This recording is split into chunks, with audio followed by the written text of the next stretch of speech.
Kali ini saya akan membahas mengenai norma dan etika sebagai mahasiswa. Apa sih itu norma? Norma, berdasarkan KBBI atau Kamus Besar Bahasa Indonesia, norma memiliki arti sebagai aturan maupun ketentuan yang sifatnya mengikat suatu kelompok orang di dalam masyarakat, di mana norma diterapkan sebagai panduan, tatanan, dan juga pengendali tingkah laku yang sesuai. Ada 4 jenis-jenis norma. Yang pertama, itu norma agama. Norma ini biasanya berisi akan perintah yang harus dijalankan oleh seseorang.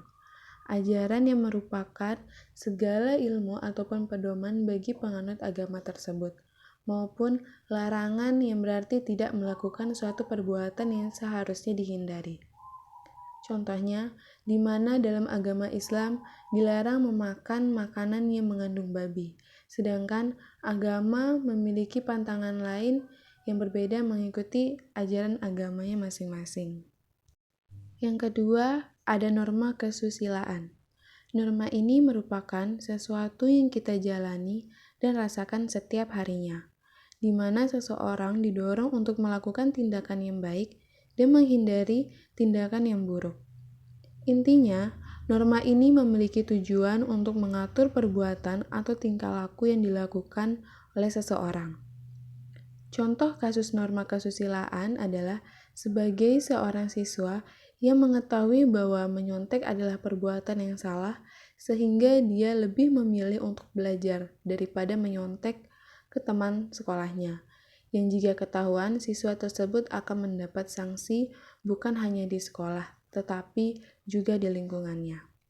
Yang ketiga, norma kesopanan merupakan aturan-aturan yang menekankan pada perbuatan seseorang untuk menjaga kesopan santunan, tata krama mereka, dan juga adat istiadat setiap individunya.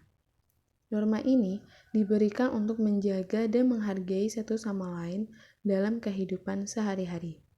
Contohnya, menghormati orang yang lebih tua dengan memanggil panggilan Kak kepada orang yang lebih tua. Kemudian tidak membuang ludah sembarangan di tempat umum. Siswa yang bersikap sopan sebagai bentuk hormat terhadap pengajar, dan masih banyak lagi.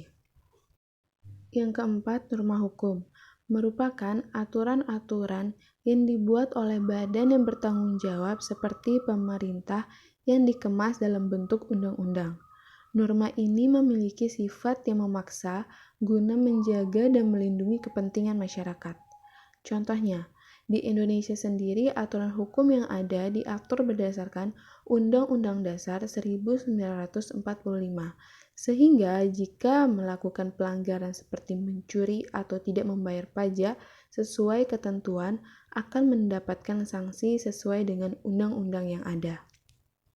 Selanjutnya, kita akan membahas tentang etika. Apa sih etika itu? Etika adalah ilmu yang mempelajari baik dan buruknya, serta kewajiban, hak, dan tanggung jawab, baik itu secara sosial maupun moral, pada setiap individu di dalam kehidupan bermasyarakat. Atau bisa dikatakan juga bahwa etika mencakup nilai yang berhubungan dengan makhluk individu terkait benar atau salahnya. Etika profesi memiliki pengertian sebagai suatu sikap hidup yang bertujuan untuk dapat memberikan suatu pelayanan yang bersifat profesional terhadap masyarakat. Hal ini dilakukan dengan adanya keahlian atau keterampilan atau bahkan pengetahuan yang dimiliki oleh seseorang, sehingga orang tersebut dapat memberikan pelayanan kepada masyarakat. Adapun pada dasarnya, etika profesi ini memiliki beberapa prinsip yang cukup penting, di mana prinsip tersebut harus tetap diutamakan dalam melaksanakan hal tersebut. Prinsip-prinsip ini meliputi antara lain, yang pertama, prinsip tanggung jawab, yang kedua, prinsip keadilan, yang ketiga, prinsip otonomi, dan yang keempat, prinsip integritas moral.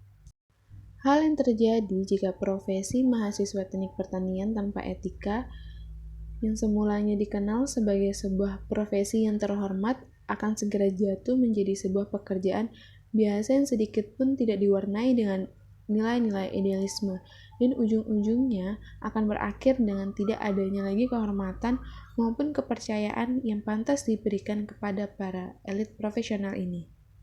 Yang terjadi adalah banyak pelanggaran-pelanggaran yang dilakukan oleh seorang teknik. Hal itu akan banyak merugikan kehidupan orang lain dan diri sendiri.